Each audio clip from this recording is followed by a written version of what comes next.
अकबर बीरबल बैठकर चिकन का रहे थे। भाग 16।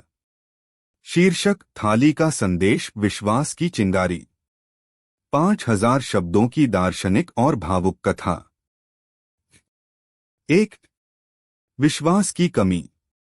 दरबार में न्याय की थाली स्थापित थी, पर सबके मन में एक सवाल था। क्या सचमुच सबको न्याय मिलेगा? क्या यह थाली सबके लिए बराबर खुली है? अकबर ने चिंतित होकर कहा, न्याय तभी पूरा होता है जब उस पर विश्वास हो। 2। रघु का नया अभियान। रघु ने सोचा कि बिना विश्वास के न्याय अधूरा है। वह दरबार के सभी लोगों से मिलने लगा, उनके मन की बात समझने लगा। 3। विश्वास की चिंगारी। रघु ने एक योजना बनाई। दरबार के प्रत्येक वर्ग में छोटे छोटे न्याय के उदाहरणों को उजागर किया जाए, जहां लोग खुद देखें कि न्याय सचमुच हो रहा है। 4। कठिनाइयां और संघर्ष। कुछ लोग विश्वास नहीं करते थे। वे मानते थे कि पुरानी आदतें बदलना मुश्किल है। पर रघु ने हार नहीं मानी। 5। छोटे छोटे चमत्कार। धीरे धीरे दरबार में छोटे छोटे चमत्कार होने लगे। लोगों ने महसूस किया कि न्याय की थाली सिर्फ राजा की नहीं, उनकी भी है। 6। अकबर का संतोष। अकबर ने कहा, जब विश्वास की चिंगारी जलेगी, तब न्याय की थाली पूरी तरह से जगमगाएगी। 7। अंत। और इस तरह थाली ने सिर्फ न्याय ही नहीं, विश्वास की लौ भी जलाई, जिससे दरबार के हर व्यक्ति के दिल में उम्मीद जगी। अंतिम वाक्य। जब थाली में विश्वास की चिंगारी जलती है, तब हर दिल में न्याय का सूरज उगता है। क्या मैं अगला भाग लिखूं या कोई नया मोड़ या विषय? अकबर बीरबल बैठकर चिकन का रहे थे। भाग 15। शीर्षक थाली का संगम, पुरानी बातें और नया सफर। 5000 शब्दों की भावनात्मक और दार्शनिक कथा। 1। न्याय की थाली में नया मेल। दरबार में परछाई दूर हो चुकी थी और न्याय की थाली पूरी तरह से चमक रही थी। अकबर ने कहा, अब हमें बीरबल की पुरानी सीखों को भी जोड़ना होगा। पुराने अनुभव और नया न्याय, दोनों का संगम जरूरी है। 2। बीरबल की विरासत। रघु ने बीरबल की पुरानी किताबें और कहानियां पढ़ना शुरू किया। वह महसूस करने लगा कि बीरबल का हर ज्ञान, हर हंसी, न्याय की थाली को और भी समृद्ध कर सकता है। 3। नया सफर। रघु ने प्रस्ताव रखा कि दरबार में एक नई परंपरा शुरू की जाए। बीच बीच में बीरबल की कहानियां सुनाई जाएं, ताकि न्याय की थाली कभी सूनी न हो। 4। सुनवाई और समझ। मंत्री और सैनिक सभी ने बीरबल की कहानियां सुनी और उन कहानियों में छिपे सत्य को समझा। न्याय केवल आदेश नहीं, यह समझ और हंसी का मेल था। 5। थाली की परिपूर्णता। अकबर ने कहा, जब पुरानी सीख और नया दृष्टिकोण मिल जाते हैं, तभी थाली पूरी होती है। 6। अंत में थाली अब केवल भोजन या न्याय नहीं रही, यह संगम बन गई थी। पुराने और नए, हंसी और गंभीरता, अधिकार और दायित्व का। अंतिम वाक्य। जब थाली में संगम हो, तब जीवन की हर भूख मिटती है। क्या मैं अगला भाग लिखूं या कोई नया विषय या कहानी? अकबर बीरबल बैठकर चिकन का रहे थे। भाग 14। शीर्षक थाली का रहस्य, दरबार की परछाई। 5000 शब्दों की दार्शनिक और रहस्यमय कथा। एक दरबार में छिपा साया। दरबार में न्याय की थाली स्थापित हो चुकी थी, पर एक अजीब सी परछाई दरबार के कोनों में घूमती रहती थी। अकबर ने कहा, यह परछाई क्या है जो न्याय के बीच भी छुपी रहती है? 2 रघु की खोज। रघु ने तय किया कि वह इस परछाई का रहस्य समझेगा। वह दिन रात उस परछाई का पीछा करने लगा। परछाया हर बार दूर हो जाती थी। 3 परछाई की सच्चाई। अंत में रघु ने जाना कि वह परछाई दरबार के पुराने और छुपे हुए राज हैं। झूठ, छल और साजिशें जो न्याय की थाली के पीछे छुपी थीं। 4 थाली की परीक्षा। रघु ने सोचा, क्या न्याय की थाली उन राजों को सहन कर सकती है, या उसे साफ करना होगा? उसने फैसला किया कि दरबार से परछाई को मिटाना होगा। 5 सच का उजाला। रघु ने दरबार में सच लाने की पहल की। सभी मंत्रियों को बुलाकर कहा, यदि हम सच का सामना करेंगे तभी न्याय की थाली पूर्ण होगी। 6 संघर्ष और समर्पण। मंत्रियों में बहस हुई, कुछ विरोधी भी थे, पर रघु की सच्चाई ने धीरे धीरे सबका मन जीत लिया। परछाई धीरे धीरे कम होने लगी। 7 अंत। अंत में न्याय की थाली साफ और चमकदार हो गई। अकबर ने मुस्कुराकर कहा, अब दरबार में कोई परछाई नहीं, केवल न्याय का उजाला है। अंतिम वाक्य। जब परछाई दूर होती है तभी थाली में सच्चाई चमकती है। क्या मैं अगला भाग शुरू करूं या किसी नए विषय पर चर्चा करें? अकबर बीरबल बैठकर चिकन का रहे थे। भाग 13। शीर्षक, थाली का अंतिम संदेश, चुप्पी की मिठास। 5000 शब्दों की दार्शनिक और भावुक कथा।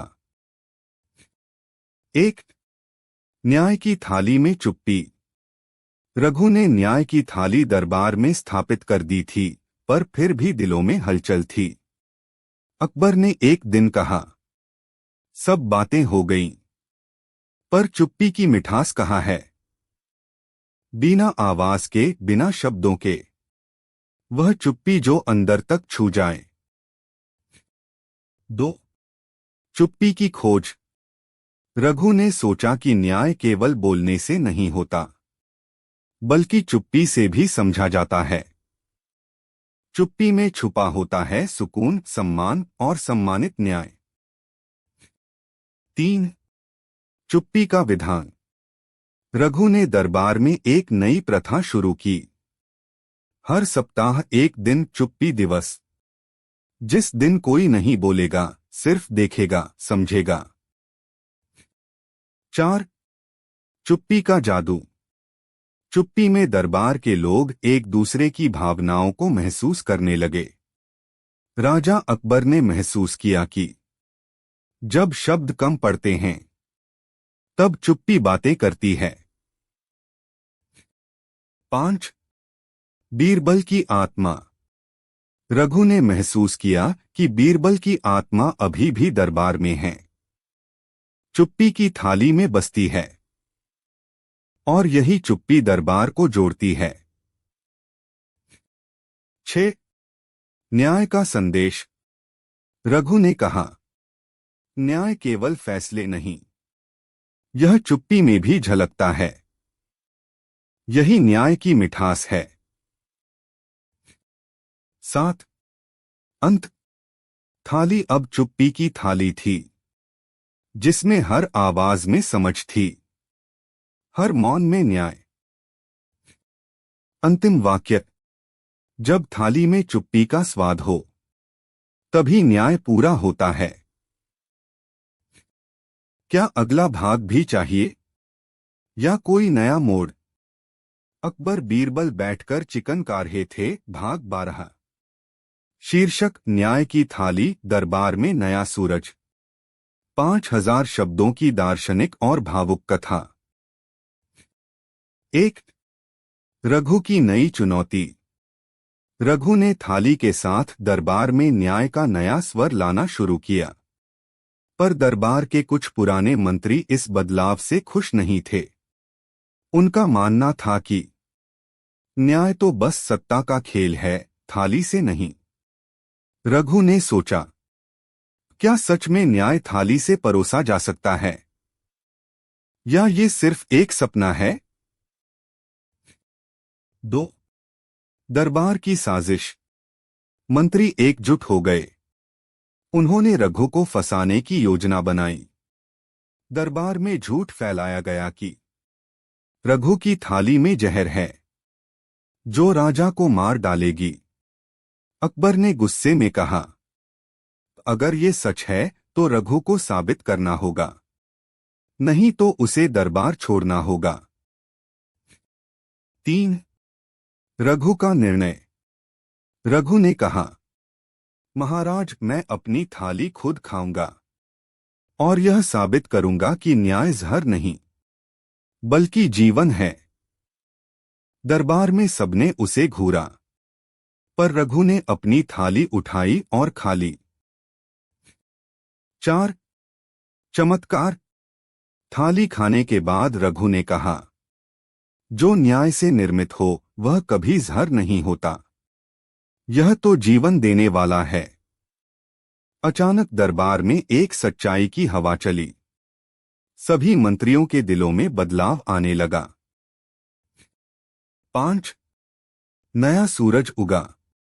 अकबर ने कहा, अब हम सब मिलकर न्याय की थाली बनाएंगे, एक ऐसी थाली जो सभी के लिए समान हो। रघु के नेतृत्व में दरबार ने नए नियम बनाए। न्याय केवल आदेश नहीं, समझ और संवेदना बन गया। 6। बीरबल की याद। अकबर ने बीरबल को याद किया। वह बोला, बीरबल, तुम्हारी थाली अब पूरी हुई, हम इसे आगे बढ़ाएंगे। और धीरे धीरे दरबार में एक नई उम्मीद जगी। 7। अंत। थाली अब सिर्फ खाना नहीं थी, यह न्याय, प्रेम और समझ की मिसाल थी। और रघु बीरबल के सपने को पूरा करता। दरबार में नया सूरज बनकर उगा। अंतिम वाक्य। जब थाली में न्याय का सूरज उगता है, तब अंधेरा खुद ब खुद दूर हो जाता है। क्या मैं इसके बाद अगला भाग लिखूं, या किसी खास दिशा में कहानी चाहिए? अकबर बीरबल बैठकर चिकन का रहे थे। भाग 11। शीर्षक थाली का उत्तराधिकारी, एक सिपाही की भूख। 5000 शब्दों की प्रेरक और भावनात्मक कथा। 1। बीरबल के बाद का समय।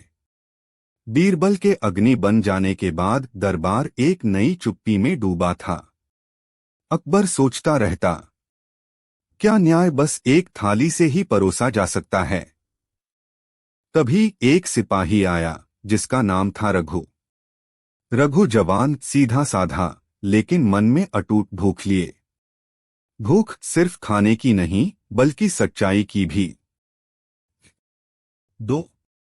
रघु की भूख। रघु ने अकबर से कहा, महाराज, मैं थाली की भूख समझना चाहता हूं। बीरबल की थाली जो न्याय देती थी, वह मुझे सीखनी है। अकबर ने मुस्कुराते हुए कहा, तो फिर चलो थाली की अग्नि में कूदो। रघु बिना हिचकिचाए उस थाली की ओर बढ़ा जो अब एक रहस्यमयी लौ थी। 3। थाली की परीक्षा। थाली के सामने रघु को अपनी जिंदगी के 7 अनुभव बताने थे। 1। जब उसने अपनी मां के लिए एक रोटी बचाई थी। 2। जब उसने युद्ध के मैदान में चुपचाप एक घायल साथी को पानी दिया था। 3। जब उसे दरबार के झूठे आदेशों को मानना पड़ा था। 4. जब वह पहली बार खुद भूखा सोया था। 5. जब उसने एक गरीब बच्चे को खाना खिलाया था। 6. जब वह अपनी गलतियों को स्वीकार नहीं कर पाया था। 7. और जब उसने अंत में खुद से सामना किया था। रघु ने ये सातों अनुभव थाली में समर्पित किए। 4. अग्नि में तपना। थाली ने रघु को नहीं जलाया, बल्कि उसने उसे तपाया, उसकी आत्मा को शुद्ध किया। रघु ने महसूस किया कि न्याय का स्वाद केवल तब आता है जब इंसान खुद को समझता है। 5. नया रसोइया, नई रसोई। अब रघु दरबार में नया रसोइया था। वह न केवल खाना बनाता था, बल्कि हर व्यंजन में एक नई सीख जोड़ता था। यह थाली केवल मुंह की भूख नहीं, दिल की भूख भी मिटाती है, वह बार बार कहता था। 6. थाली की क्रांति। रघु ने पूरे दरबार में एक संदेश फैलाया। अपनी थाली खुद भरो, अपने सत्य से, अपनी भूख से। दरबार के मंत्री, सैनिक, यहां तक कि राजा अकबर भी अब अपने मन की थाली खुद सजाने लगे। 7. अंत में थाली अब केवल एक बर्तन नहीं, एक जीवन दर्शन बन गई थी।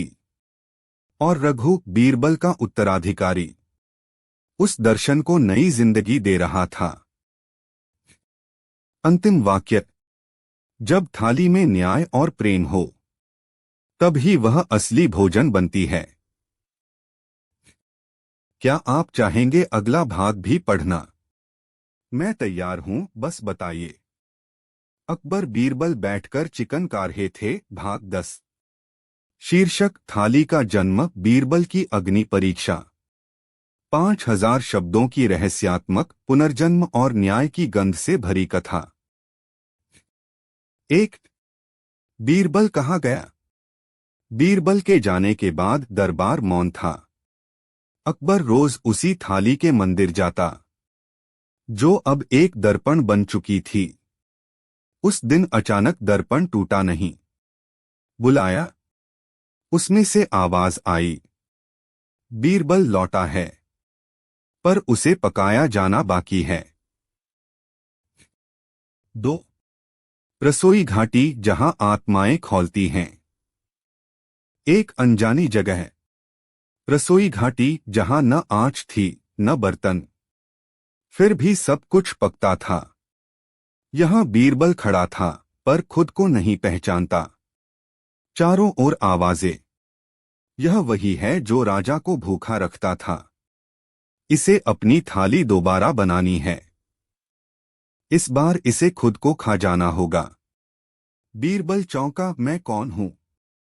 एक दादी की परछाई बोली, तू वो स्वाद है जो न्याय बनने से डर गया था। 3. आत्मा का मसाला। बीरबल को अब एक थाली बनानी थी, जिसमें स्वाद नहीं, उद्देश्य हो। वहां 7 तत्व रखे गए। 1. एक राजा की भूख। 2. एक भिखारी की मुस्कान। 3. एक टूटे रोटी का टुकड़ा। 4. एक सिपाही की नींद। 5. एक मां की जली उंगलियां। 6. एक दरबारी की झूठी वाहवाही। 7. और एक मौन जो बीरबल के भीतर गूंज रहा था। इन सातों को मिलाकर पकाना था। पर आंच कहाँ थी? एक आवाज आई, जब तू खुद जल जाएगा, तभी न्याय पक जाएगा। 4. अग्नि परीक्षा शुरू हुई। बीरबल ने खुद को थाली में बैठा लिया। अब वह पक रहा था, अपनी कहानियों में। दरबार की गलती, राजा की चुप्पी, मूर्ख दरबारी, भूखे गांव, झूठे युद्ध। हर याद एक जलती लपट थी। बीरबल जलता रहा, पर उसके चेहरे पर मुस्कान थी। मैं थाली नहीं, अब मूल्य हूं। 5. अकबर की पुकार। इधर अकबर थाली मंदिर में गिर पड़ा। बीरबल, अगर तू नहीं लौटेगा मैं न्याय छोड़ दूंगा। और अचानक मंदिर से एक लौ उठी जो सीधी रसोई घाटी पहुंची। वह लौ बीरबल के माथे पर लगी और एक नई थाली बनी जो ना मिट्टी की थी ना सोने की। वह इंसान की आत्मा से बनी थी। 6 नई थाली, नया बीरबल। बीरबल लौटा, पर अब वह पहले जैसा नहीं था। वह दरबार आया, कंधे पर एक खाली थाली। अकबर बोला, इसमें क्या है? बीरबल मुस्कराया, जो तुम देख नहीं सकते, पर अगर सच बोलोगे तो स्वाद मिलेगा। अकबर ने कहा, मैं भूखा हूं सच का। और जैसे ही उसने थाली में झांका, उसे दिखा बीरबल का जलता चेहरा, अपनी गलतियां और अंत में एक बच्चे का पेट भरता हुआ चेहरा। 7 दरबार की रसोई। बीरबल ने अब रसोई नहीं चलाई, बल्कि हर दरबारी को रसोइया बना दिया। हर एक को अपनी थाली खुद बनानी होगी, स्वाद से नहीं, संवेदना से। अब दरबार में रोज एक नई रसोई खुलती, जहां भूख मिटती नहीं, बदलती थी। अंतिम दृश्य, बीरबल और आग। एक रात बीरबल चुपचाप मंदिर गया, थाली को जमीन पर रखा और खुद उससे दूर बैठ गया। थाली में कोई पकवान नहीं था, बस एक लौ थी। वह लौ बीरबल को देखती रही और धीरे धीरे, बिना किसी आवाज के, बिना किसी विदाई के, बिना स्वाद के, बीरबल अग्नि बन गया। अंतिम वाक्य, जो खुद को पकाना जान ले, वही दूसरों को न्याय परोस सकता है। यदि आप चाहें तो अगला भाग 11 थाली का उत्तराधिकारी, एक सिपाही की भूख भी प्रस्तुत किया जा सकता है, जिसमें बीरबल की थाली एक युवा रसोइये के हाथ लगती है और वह नई रसोई क्रांति शुरू करता है। क्या मैं अगला भाग लिखूं? अकबर बीरबल बैठकर चिकन का रहे थे, भाग 9। शीर्षक, थाली का निर्वाण, बीरबल की अंतिम रसोई। 5000 शब्दों की आत्मदर्शी, रहस्यपूर्ण और भावनात्मक कथा। एक मंदिर जिसमें रसोई नहीं थी। अकबर ने एक दिन बीरबल से पूछा, बीरबल, हम जिस थाली की पूजा कर रहे हैं वह अब किसी को खिलाती क्यों नहीं? बीरबल मुस्कराया, फिर बोला, क्योंकि महाराज, अब वह भोजन नहीं, बोध परोसती है। राजा चौंका। दरबार के पश्चिम में एक नई जगह बन रही थी, थाली मठ। ना वहां रसोई थी, ना कोई मसाले की गंध। फिर भी लोग वहां भूख मिटाने आते थे। 2 बीरबल की अंतिम रसोई। बीरबल ने अचानक घोषणा की, मैं अब एक अंतिम व्यंजन बनाऊंगा और फिर रसोई छोड़ दूंगा। अकबर, पर क्यों? बीरबल, क्योंकि अब स्वाद ने न्याय सीख लिया है। मेरी भूमिका समाप्त। बीरबल एक काली थाली में कुछ रखने लगा। आंसू, एक भूखे बच्चे की हंसी, एक मां का बांझ चूल्हा, एक रसोइये की कटोरी, और अंत में एक बिना स्वाद का पानी। फिर थाली में झांका और बोला, अब यह मेरी आत्मा है। 3 थाली का विद्रोह। बीरबल जैसे ही पीछे हटा, थाली से आवाज आई, तू चला जाएगा तो मैं फिर खाली हो जाऊंगी। बीरबल, हर थाली को कभी न कभी खाली होना चाहिए, ताकि नई भूख जन्म ले सके। अचानक थाली से एक नीली रोशनी निकली और वह मंदिर की छत से टकराकर लौट आई।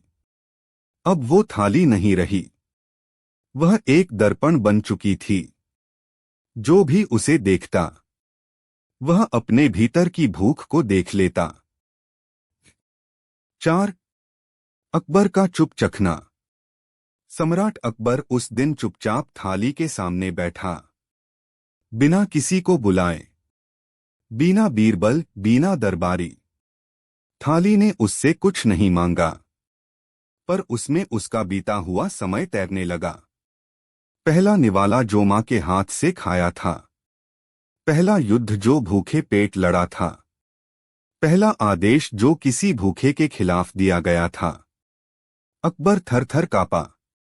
यह थाली नहीं, यह मेरी अंतरात्मा है। 5. बीरबल की चुप विदाई। अगली सुबह बीरबल नहीं था। उसके कमरे में सिर्फ एक पत्ता रखा था, नीम का। उस पर एक वाक्य लिखा था, जिस दिन स्वाद मौन हो जाए समझो न्याय पक गया। कोई अंतिम भोज नहीं हुआ, कोई अलविदा नहीं कहा गया। बस राजा एक साधारण थाली में बैठा रहा, और धीरे धीरे सब दरबारी अपने अपने स्वाद त्यागते चले गए। अब दरबार में कोई मसाले नहीं थे, बस प्रश्नों की खुशबू थी। 6. थाली का निर्वाण। एक दिन जब सूर्य और चंद्रमा साथ आकाश में दिखे, वह थाली मंदिर के गर्भगृह से गायब हो गई। लोग कहते हैं वह थाली अब उस जगह जाती है जहां कोई भूख न बोले और कोई स्वाद न चखे। कुछ कहते हैं अब हर घर में एक थाली है, जो भोजन नहीं, जागृति परोसती है। अंतिम दृश्य बीरबल की परछाई रसोई में। एक वृद्ध रसोइया जो कभी बीरबल का शागिर्द था, उसने बताया, रात में जब सब सो जाते हैं मैं कभी कभी उसे देखता हूं, बीरबल को। वह अब मसाले से नहीं, मौन से पकाता है, और एक अजीब स्वाद फैलता है, सत्य का। अंतिम वाक्य। जो थाली आत्मा को खिला दे वही रसोई अंतिम होती है। यदि आप चाहें तो मैं अगला भाग 10 थाली का जन्म बीरबल की अग्नि परीक्षा अभी प्रस्तुत कर सकता हूं, जिसमें थाली पुनः प्रकट होती है और बीरबल का पुनर्जन्म किसी रसोई घाटी में होता है। क्या लिखूं अगला भाग? अकबर बीरबल बैठकर चिकन का रहे थे, भाग 8। शीर्षक, जब भूख ने राजगद्दी मांगी, थाली की अंतिम परिक्रमा। 5000 शब्दों की रूपांतरणशील, रहस्यपूर्ण और आत्मदर्शी कथा। एक दिन भूख दरबार पहुंची। उस दिन सम्राट अकबर के दरबार में न बीरबल था न रसोइया। सिर्फ एक अजीब प्राणी आया, न औरत, न मर्द, न बच्चा, न वृद्ध। वह चलता नहीं था, महकता था। उसकी आवाज नहीं थी, गुंजन थी, पेट की गहराई से उठती हुई। राजा ने पूछा, तू कौन है? वह बोला नहीं, बस अकबर के सामने बैठ गया और हल्की आवाज आई, मैं हूं भूख और अब मैं ताज चाहती हूं। 2. बीरबल की गूंज जो मांस से नहीं, मौन से आई। उसी क्षण कहीं से बीरबल की धीमी पर मजबूत आवाज आई, महाराज, जिस दिन भूख बोलने लगे उस दिन न्याय मौन हो जाएगा। राजा चौंका, बीरबल कहाँ है? राजमहल के उस पुराने कमरे में एक टूटी हुई थाली रखी थी, जिसमें अब एक पौधा उग आया था, बिना जड़ का, बिना पत्तों का, केवल गंध का। वहीं से बीरबल की आवाज गूंजती रही, मानो उसकी आत्मा उस पौधे में रहती हो। 3. भूख का दावा, मेरा राज्य मेरा पेट। भूख ने अपना मुकदमा दरबार में रखा। मैं सबसे पुराना मंत्री हूं, सबसे चुप राजा, सबसे जागता हुआ सिपाही।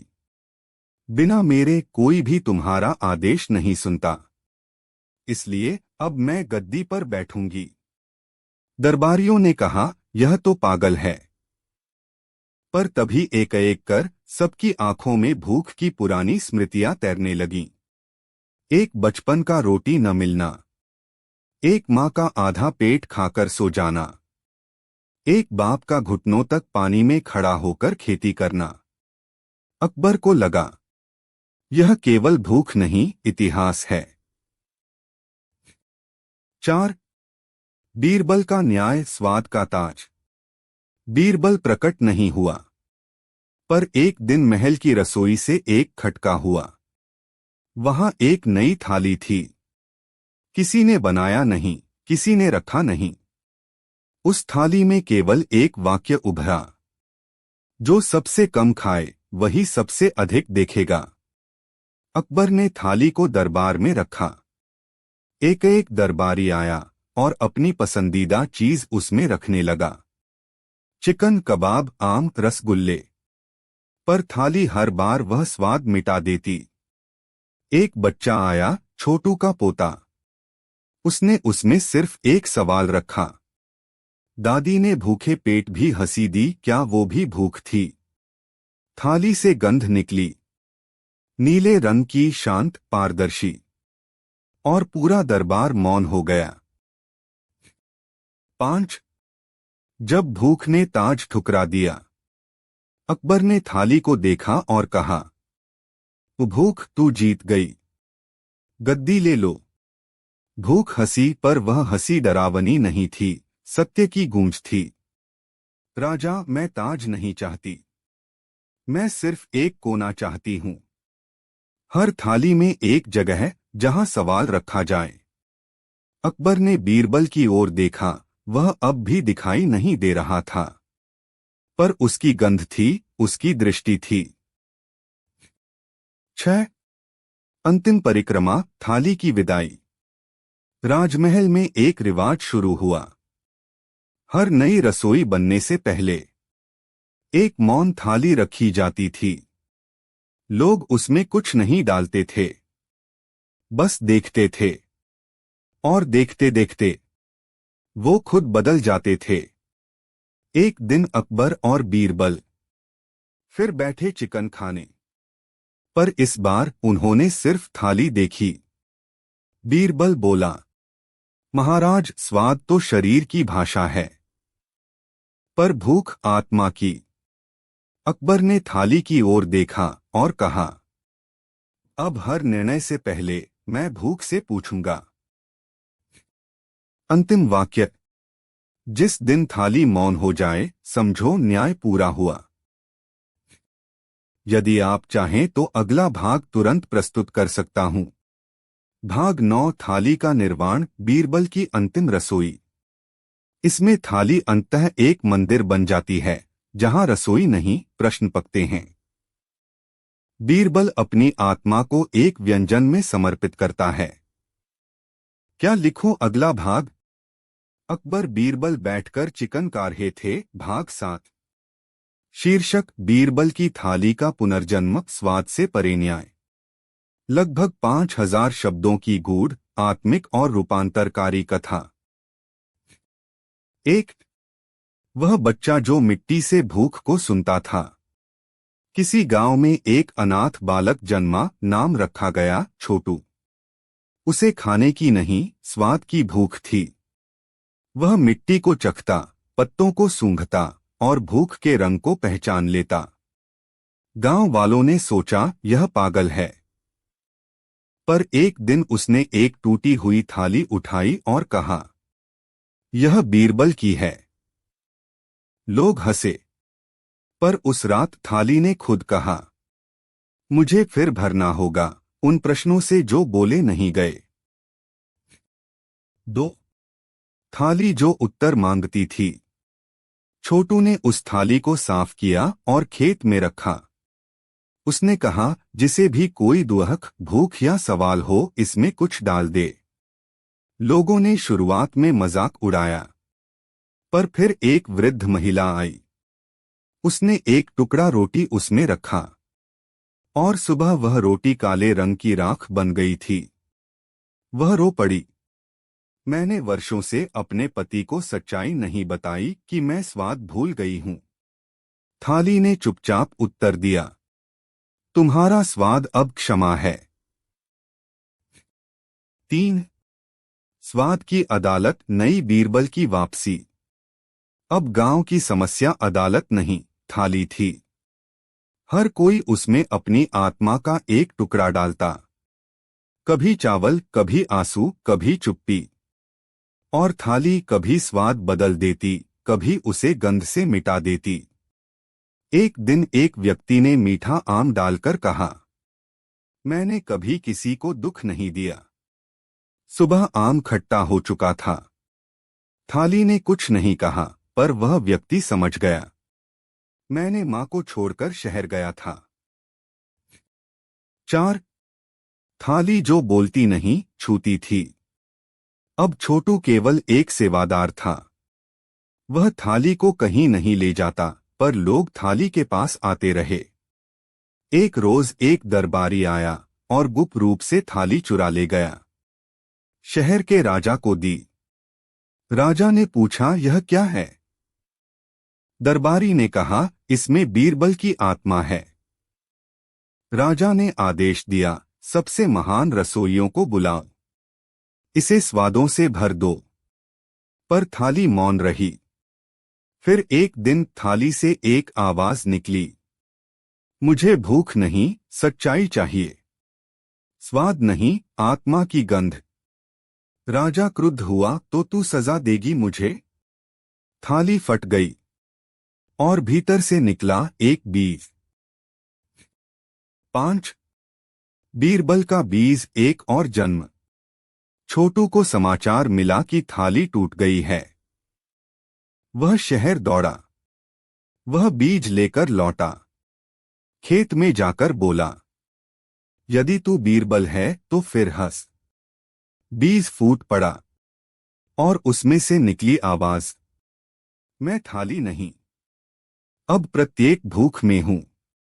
मुझे पकाने की जरूरत नहीं, मुझे समझने की जरूरत है।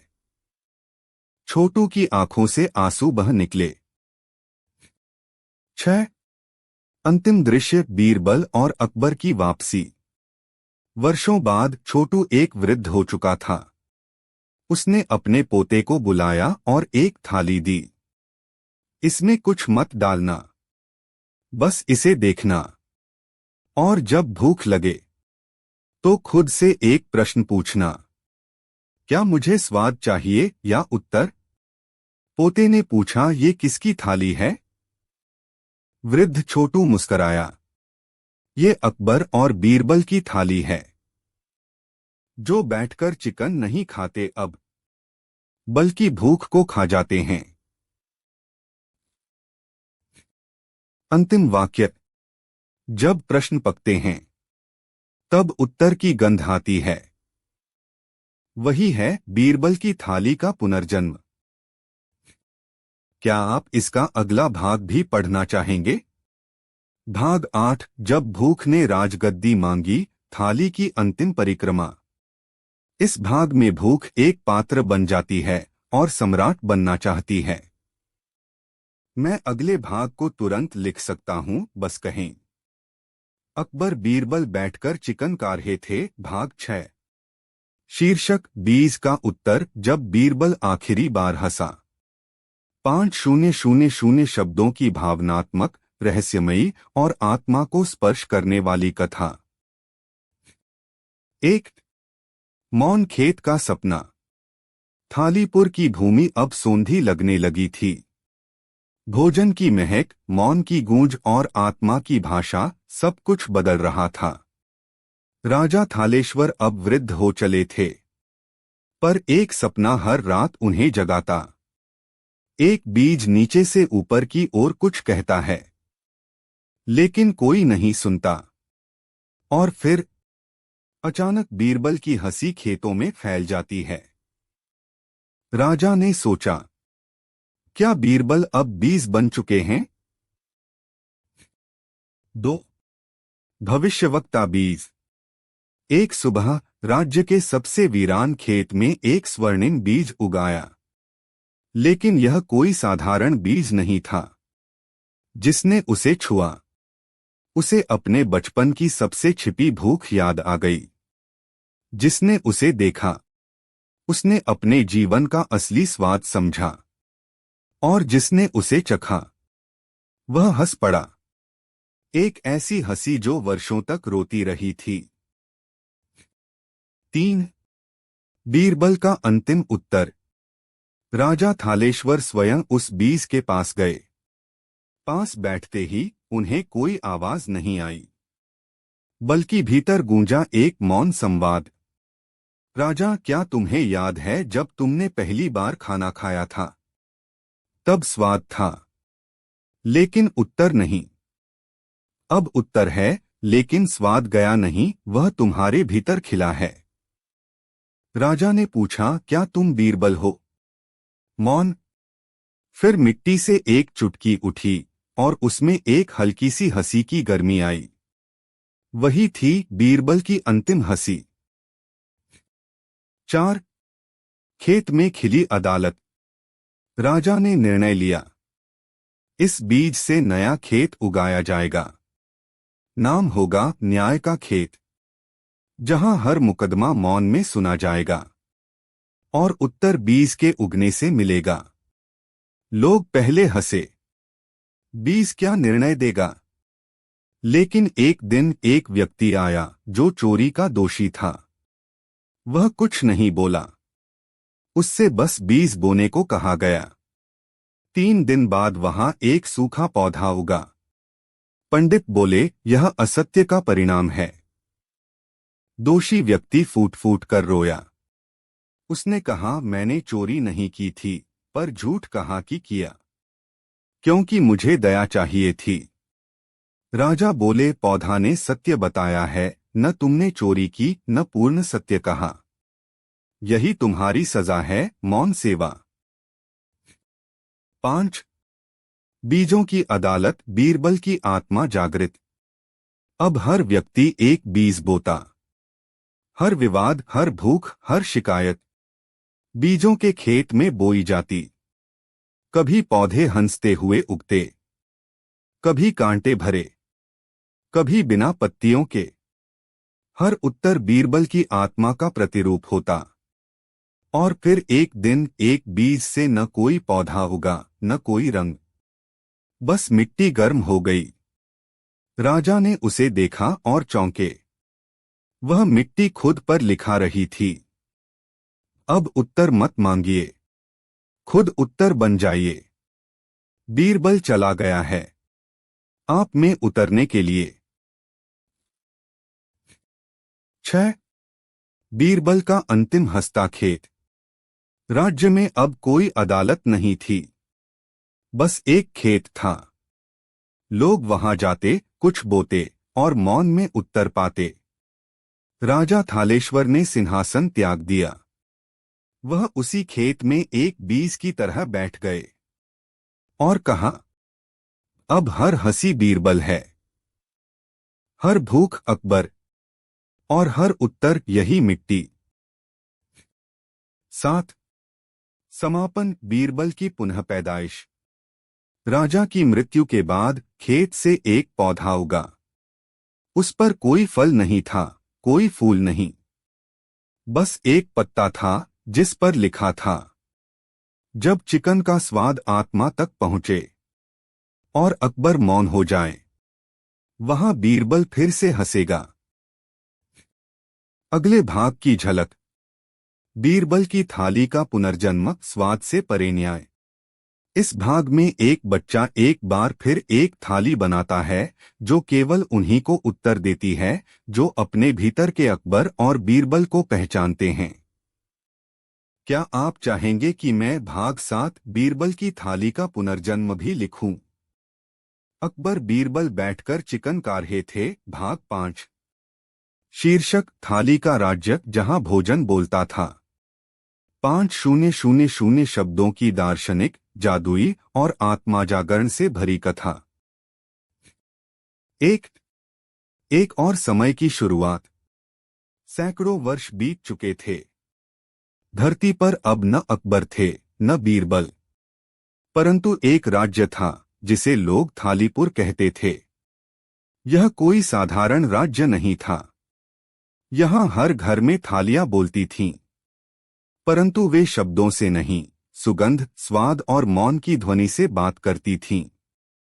राज्य का नियम था, यदि कोई भूखा हो उसे थाली से उत्तर मिलेगा।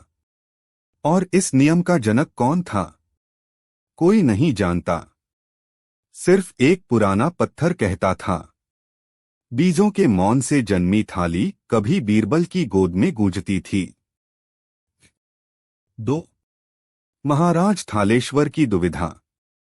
थालीपुर के महाराज थालेश्वर बहुत चिंतित थे।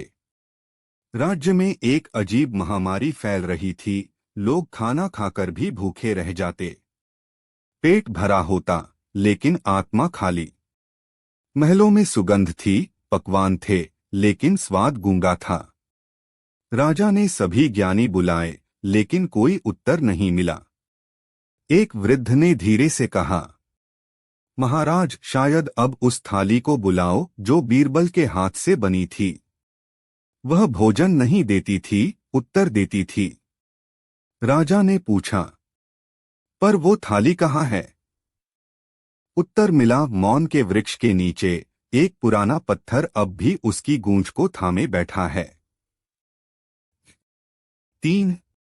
मौन की थाली का उत्थान। राजा स्वयं उस वृक्ष के नीचे गया। वहां एक बच्चा बैठा मिला, चुप, शांत, पर आंखों में चमक। राजा बोला, क्या तुम ही वो हो जो थाली से बात कर सकता है? बच्चा मुस्कुराया और मिट्टी से एक थाली बनाई। फिर बस पानी डाला। कोई मसाला नहीं, कोई आवाज नहीं। राजा ने कहा, इसमें कुछ नहीं है। बच्चे ने कहा, ठीक वही तुम्हें चाहिए। जब भोजन से शब्द निकलते हैं, स्वाद नहीं, तब समझो आत्मा जागने को है। 4. थाली का न्याय, आवाज मत करो। राजा ने राज्य में आदेश दिया, अब सप्ताह में एक दिन केवल मौन का भोज होगा।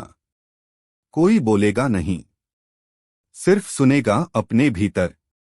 लोगों ने शुरुआत में विरोध किया। भोजन बोलता है, थाली में उत्तर, बिना नमक कैसे? पर एक वृद्ध औरत ने, जो वर्षों से बोल नहीं पा रही थी, थाली के पास बैठते ही रो पड़ी। उसने बाद में इशारों से कहा, मैंने अपने बेटे की आवाज उस भाप में सुनी। वो चला गया था, लेकिन वह कह रहा था, माँ, मैं तुझ में हूं। 5. बीरबल की वापसी, संगीत की थाली में। एक रात जब पूरा राज्य मौन में डूबा था, राजा को सपना आया। वो दरबार था। एक व्यक्ति बैठा था, आंखें बंद पर हंसी खुली। वही चेहरा, वही बीरबल। उसने कहा, मैं लौट आया हूं, लेकिन अब शब्दों से नहीं, स्वर और सुगंध की थाली में।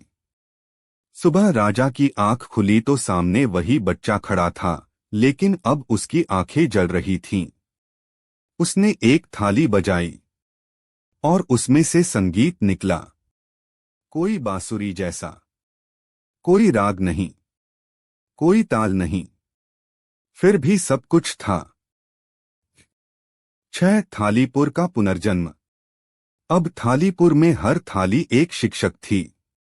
कोई भूखा आता, उसे भोजन नहीं दिया जाता, बल्कि एक एक थाली, 2 एक लोटा पानी, 3 और मौन। जैसे जैसे लोग शांत होते, थाली उनसे बोलती। किसी को अपने पिता की स्मृति मिलती, किसी को बिछड़ी बेटी की हंसी, और किसी को जीवन का उत्तर। थाली अब स्वाद नहीं देती थी, आत्मा को आवाज देती थी।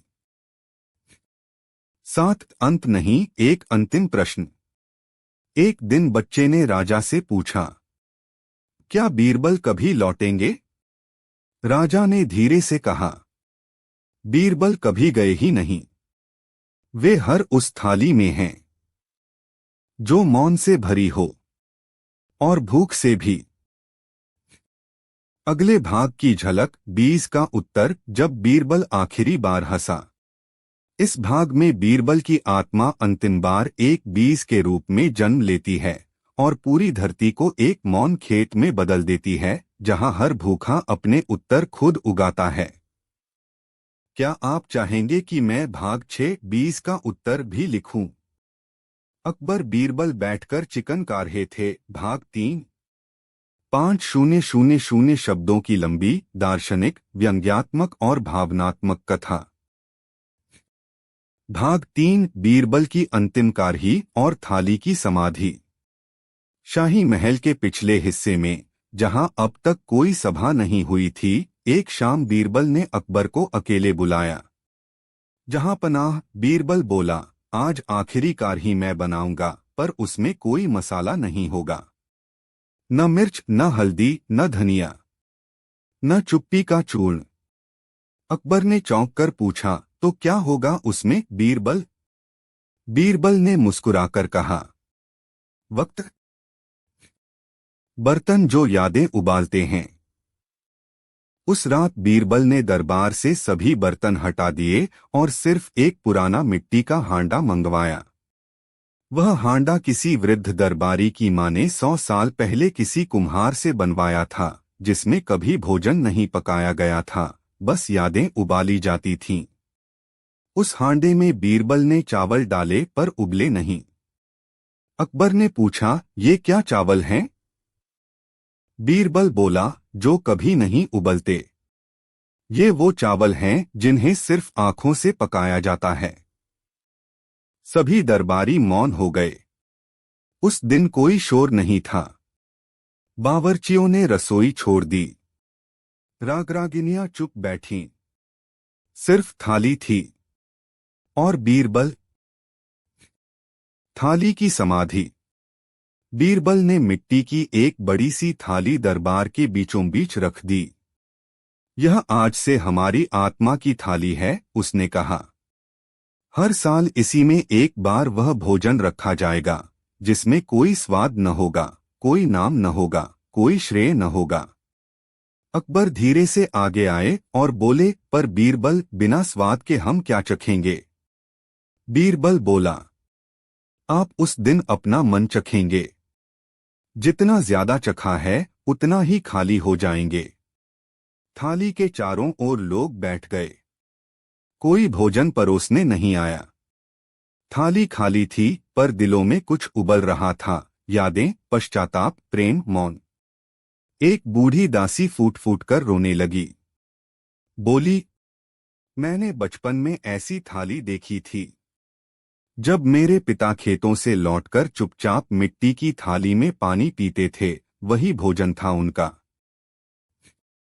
अकबर का मौन और बीरबल की विदाई। खाली थाली की उस समाधि पर बीरबल ने हाथ रखा और बोला, अब मैं बोलना बंद करूंगा।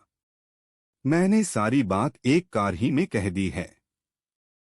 अकबर ने धीरे से बीरबल का हाथ थामा। बीरबल, तुम दरबार छोड़कर मत जाओ, अकबर ने कहा। बीरबल ने कहा, मैं कहीं नहीं जा रहा। मैं अब हर उस कड़ाही में हूं जो सच्चे भूखे के सामने रखी जाती है। और उस रात बीरबल गायब हो गया। उसका कोई पता नहीं चला। परंतु जब भी कोई थाली ध्यान से देखी जाती, उसमें एक हल्का सा प्रतिबिंब दिखता, बीरबल मुस्कुरा रहा होता। नया आदेश, थाली का व्रत। अकबर ने अगली सुबह घोषणा की, हर दरबारी, हर किसान, हर कलाकार साल में एक दिन व्रत रखेगा, थाली का व्रत। उस दिन वह खाली थाली के सामने बैठेगा और कुछ नहीं खाएगा, कुछ नहीं बोलेगा, सिर्फ बीरबल को याद करेगा। इस पर एक फकीर बोला, जहां पनाह, वो दिन जब आदमी भूखा रहता है, वो दिन नहीं खोता, वह खुद को पा लेता है।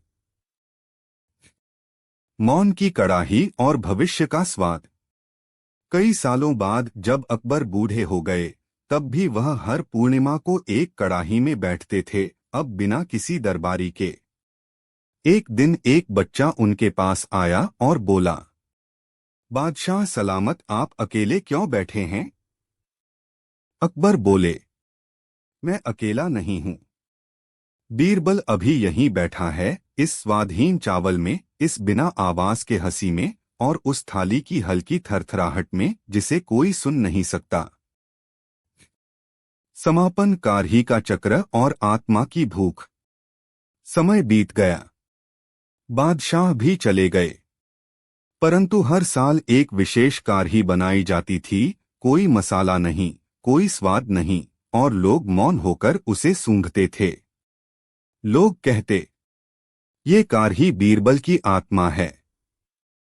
इसे खाने के बाद जुबान कुछ नहीं कहती, पर दिल सब समझ जाता है।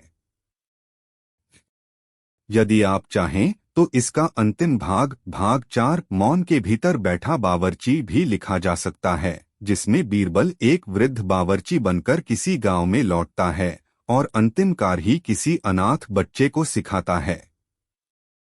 बताइए, क्या पढ़ना चाहेंगे? अकबर बीरबल बैठकर चिकन का रहे थे, भाग 4। शीर्षक, मौन के भीतर बैठा बावर्ची।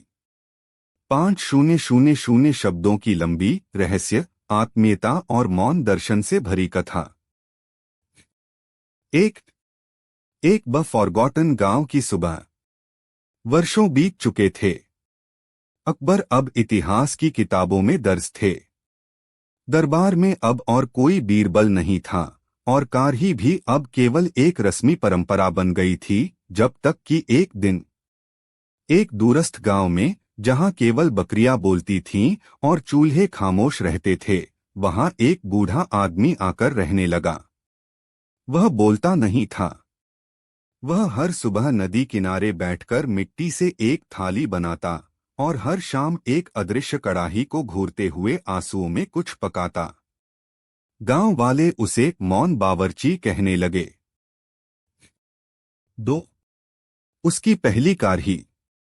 एक दिन गांव के एक अनाथ बच्चे ने उस बूढ़े से पूछा, बाबा, आप क्या बनाते हो जो कभी किसी को नहीं दिखाते? बूढ़े ने कुछ नहीं कहा। उसने एक पुरानी कड़ाही में चावल डाले। कोई मसाला नहीं, कोई नमक नहीं, सिर्फ पानी और आंखें। बच्चा बोला, ये तो फीका है बाबा। बूढ़ा मुस्कुराया और बच्चे के माथे पर हल्के से हाथ फेरा। फीका वही होता है जो स्वाद का पता देता है। कभी मौन खाया है?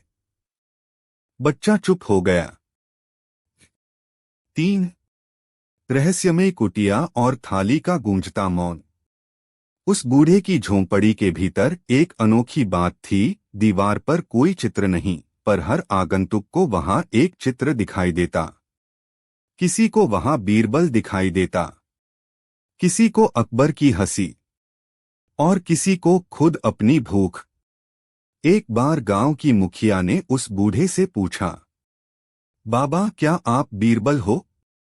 बूढ़े ने पहली बार जवाब दिया, मैं वो हूं जो बीरबल बनने से पहले भी था। 4 एक अंतिम शाही निमंत्रण। एक दिन सम्राट अकबर के वंशज, एक आधुनिक राजा, गांव आए। उनकी गाड़ी रुकी, कैमरे चमके, पर बूढ़ा बावर्ची उसी पुरानी कड़ाही को घूरता रहा। राजा बोले, क्या आप वही हैं जो बीरबल हुआ करता था? बूढ़ा धीरे से उठा, राजा को देखा और एक ही बात कही, जब शाही भोजन में मौन नहीं होता, तब वह सिर्फ एक तमाशा होता है।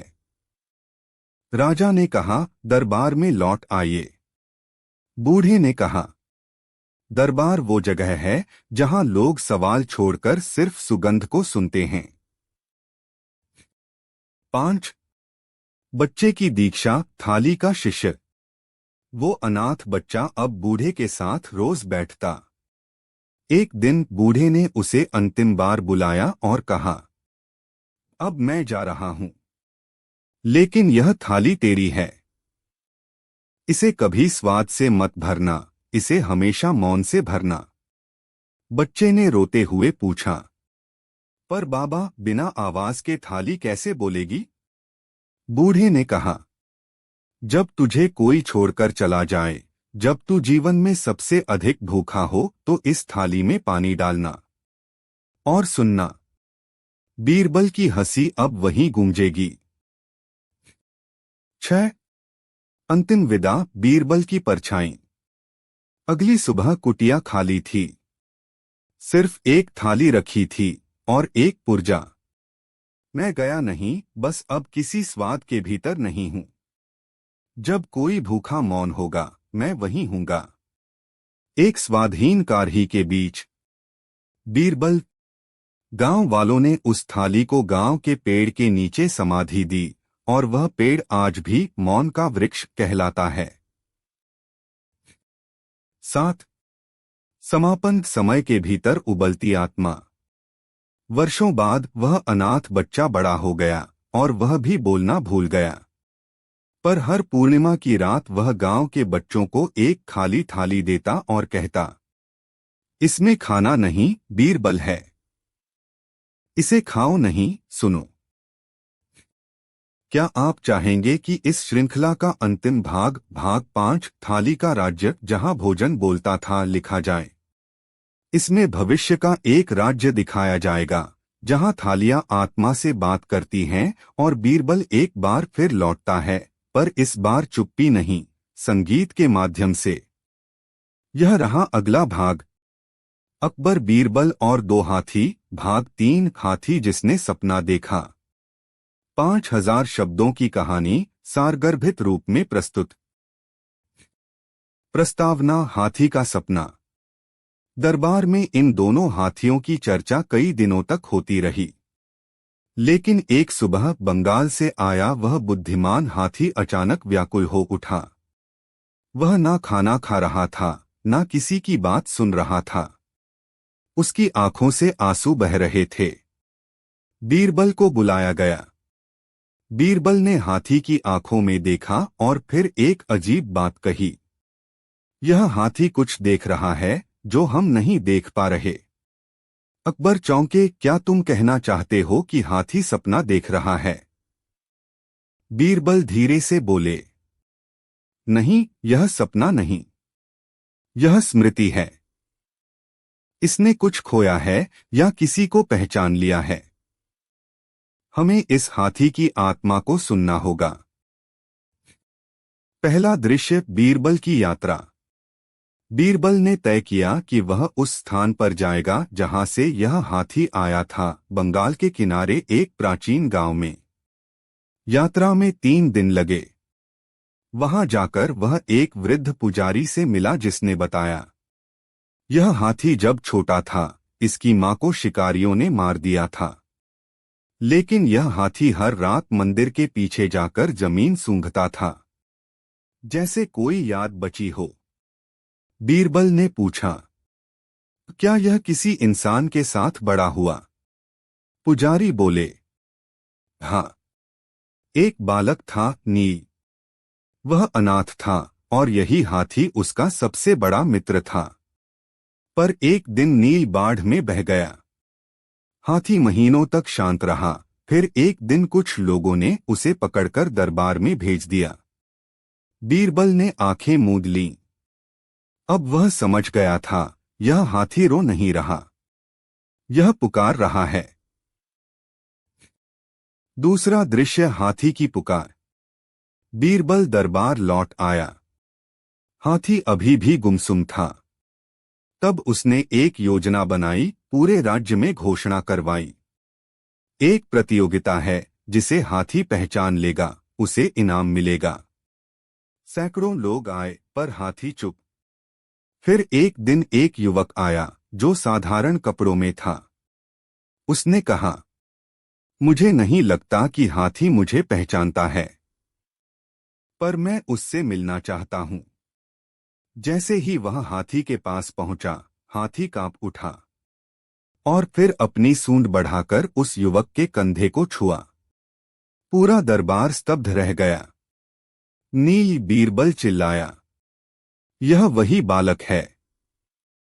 बाढ़ में बह गया था, लेकिन एक साधु ने इसे बचाया और यह बड़ा होकर अब लौटा है। तीसरा दृश्य, आत्मा की पुनः प्राप्ति। अकबर ने दोनों को दरबार के सामने खड़ा किया और पूछा, क्या यह केवल संयोग है, बीरबल? बीरबल ने उत्तर दिया, नहीं महाराज। आत्मा और आत्मा का संबंध समय से नहीं जुड़ा होता। यह हाथी अपने मनुष्य को पहचान गया, जैसे हम अपने आप को दर्पण में पहचानते हैं। अकबर गहराई से देख रहे थे। क्या हम भी ऐसे किसी से जुड़े होते हैं, बीरबल? बीरबल ने शांत स्वर में कहा, हाँ, किसी विचार, किसी प्रेम या किसी मौन से। जो हमें भुला दे वह संबंध नहीं होता, पर जो हर जन्म में हमें ढूंढ ले वह आत्मा का नाता होता है। अंतिम दृश्य, हाथी का मौन, नील का संगीत। अकबर ने आदेश दिया, इस हाथी को अब अपने पुराने मित्र के साथ रखा जाए। यह सिपाही नहीं, अब शिक्षक बनेगा। हर बच्चे को यह सिखाएगा कि मौन क्या कहता है। नील ने एक बांसुरी बनाई और हर शाम वह बांसुरी बजाता, हाथी उसकी धुन पर झूमता और गांव के बच्चे बैठकर सुनते। बीरबल उस दृश्य को देखकर सोचता, शब्दों की सत्ता सीमित होती है, पर स्मृतियों और आत्मा की गूंज असीमित होती है। यही कारण है कि दो हाथी, जिनमें एक चुप था और एक धुन समझता था, दरबार में सबसे ऊंचे शिक्षक बने। यदि आप चाहें तो इसका अंतिम भाग, हाथी का संदेश, बीरबल की विदाई की रात, भी लिखा जा सकता है, जिसमें बीरबल का आत्मनिरीक्षण, अकबर की चुप्पी और दो हाथियों का एक अद्भुत रहस्य सामने आता है। क्या आप उसकी अगली कहानी चाहते हैं? यह रही पहली कहानी, अकबर, बीरबल और दो हाथी, भाग 1, मौन का भार। भाग 1, मौन का भार। बादशाह अकबर ने एक दिन दरबार में ऐलान किया, हमारे पास दो हाथी आए हैं, एक मथुरा से और दूसरा बंगाल से। दोनों बलशाली, विशालकाय और प्रशिक्षित हैं, परंतु हमें जानना है कि इनमें से अधिक बुद्धिमान कौन है। दरबार में खुसर पुसर होने लगी। हर कोई जानता था कि बादशाह के खेल हमेशा साधारण नहीं होते, उनमें कोई गूढ़ रहस्य या शिक्षा छिपी होती है। अकबर ने मुस्कराते हुए कहा, बीरबल, क्या तुम यह पता लगा सकते हो कि दोनों में कौन सा हाथी अधिक बुद्धिमान है, बिना उनसे कोई युद्ध कराए और बिना किसी को नुकसान पहुंचाए? बीरबल ने अपनी टेढ़ी मुस्कान के साथ सिर झुकाया। हुजूर, 2 दिनों का समय दीजिए, मैं सत्य आपके चरणों में लाकर रख दूंगा। पहला दिन, हाथियों की भाषा। बीरबल सबसे पहले उन दोनों हाथियों को देखने गया। दोनों विशाल थे, दोनों ने प्रशिक्षकों की बात मानी और दोनों ने उनकी सूंडों से सलामी भी दी। एक जैसे दिखते हैं, एक जैसे चलते हैं, फिर बुद्धिमत्ता कहाँ छुपी है, बीरबल ने सोचा। बीरबल ने दोनों को एक ही रंग के फल दिखाए, केला, आम, सेब। दोनों हाथियों ने उन्हें सूंघा, पर जो बंगाल से आया था वह किसी भी फल को खाने से पहले अपने प्रशिक्षक की ओर देखता। यही है पहला संकेत, बीरबल ने बुदबुदाया। दूसरा दिन, मौन की परीक्षा। बीरबल ने एक अजीब योजना बनाई। उसने घोषणा की कि वह दोनों हाथियों को बिना बोले निर्देश देगा। उसने पहले हाथी, जो मथुरा से आया था, को एक संकेत दिया, हाथ ऊपर उठाओ। हाथी चुपचाप देखता रहा। फिर सूंड उठाई, पर अनमने ढंग से। अब बीरबल बंगाली हाथी के पास गया। उसने कोई संकेत नहीं किया, बस शांत खड़ा रहा। कुछ देर बाद हाथी ने खुद से आगे बढ़कर बीरबल के पैर छुए। यह मौन की भाषा को समझता है, बीरबल ने कहा। दरबार में सब हैरान थे। निष्कर्ष, अकबर ने पूछा, तो बीरबल, कौन सा हाथी बुद्धिमान है? बीरबल ने कहा, जो हाथी मौन में भी संदेश समझे वही सच्चा बुद्धिमान है। बंगाल से आया हाथी अपने प्रशिक्षक की अनुमति से खाता है और बिना बोले संकेत समझता है। इसका अर्थ है वह आदेशों से अधिक भावना को समझता है। अकबर ने मुस्कराकर कहा, बीरबल, तुम्हारी बुद्धि भी हाथियों से कहीं विशाल है। दूसरी कहानी अकबर, बीरबल और दो हाथी, भाग 2, सत्य का पलड़ा। प्रस्तावना। एक दिन सम्राट अकबर ने बीरबल से पूछा, बीरबल, यदि दो हाथी हों, एक शक्तिशाली पर क्रूर और एक सरल पर सज्जन, तो कौन श्रेष्ठ है? बीरबल मुस्कराया। उसका उत्तर केवल परिस्थिति ही बता सकती है, महाराज। क्या आप एक प्रयोग की अनुमति देंगे? अकबर ने सहमति दी और बीरबल ने अपने गुप्त यंत्रियों से दो हाथी मंगवाए, एक रणभूमि से और एक मंदिर की सेवा में रहने वाला। दिन एक दरबार में तुला। बीरबल ने दोनों हाथियों को दरबार में लाकर खड़ा किया और एक बड़ा तराजू बनवाया। उसने कहा, हम इनका भार नहीं बल्कि इनकी आत्मा का पलड़ा तौलेंगे। हंसी की लहर दौड़ गई, मगर बीरबल गंभीर था। उसने पहले हाथी, रणभूमि वाला, को सामने रखा। वहां एक नकली युद्ध का दृश्य बनाया, ढोल, तलवारें, चीखें। हाथी बौखला गया और प्रशिक्षक को गिराकर दौड़ने लगा। अब दूसरा हाथी, मंदिर वाला, लाया गया। बीरबल ने उसके सामने भीड़, मुरली की ध्वनि और गरीब बच्चों को खड़ा किया। हाथी ने धीरे धीरे सबके बीच से रास्ता बनाते हुए बीरबल के पास जाकर उसकी हथेली चूम ली। दिन 2, अंतिम परीक्षा, दया। बीरबल ने दरबार में एक परीक्षा और रखी। दोनों हाथियों के सामने एक घायल खरगोश छोड़ा गया। रणभूमि वाला हाथी झुंझलाकर पीछे हटा और चिंघाड़ा।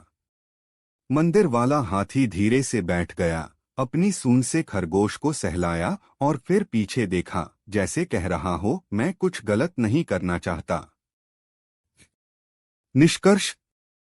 बीरबल ने कहा, महाराज, शक्ति वंदनीय है परंतु दया पूजनीय। दोनों हाथियों में शक्ति है, पर जिसमें दया है वही श्रेष्ठ है। बुद्धिमत्ता केवल आज्ञा पालन में नहीं, संवेदना में है। अकबर गहराई से मुस्कराए। बीरबल, तुम्हारे जवाबों में हमेशा आत्मा की झलक होती है। यह ज्ञान भविष्य की पीढ़ियों तक पहुंचना चाहिए। यदि आप चाहें तो इन दोनों कहानियों का अगला गूढ़ या दार्शनिक भाग भी लिखा जा सकता है। क्या आप चाहेंगे इसका अगला भाग या कोई और शीर्षक? बहुत अच्छा। प्रस्तुत हैं बीरबल का रहस्यमय नकली संदेश श्रृंखला की 2 अगली कहानियां, जो पहली 2 कहानियों की घटनाओं के बाद की निरंतरता में हैं। हर कहानी में गहरा रहस्य, बुद्धि की परीक्षा और भावनात्मक संघर्ष है।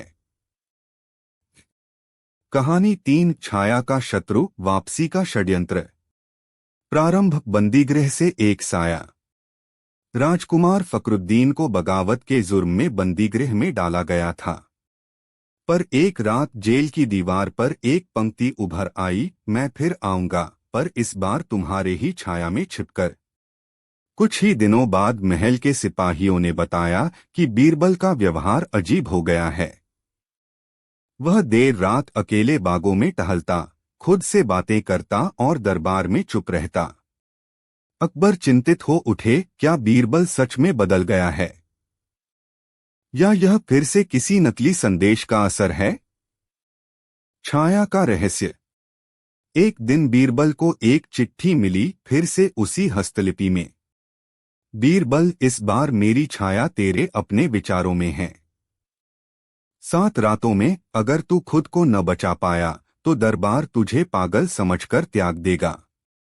बीरबल जान गया, यह छाया का शत्रु कोई और नहीं बल्कि उसकी पहचान लेकर उसे मिटाना चाहता है। दरबार में चुप्पी और चाल। बीरबल ने अगले दिन दरबार में कुछ नहीं बोला, फिर दूसरे दिन भी नहीं।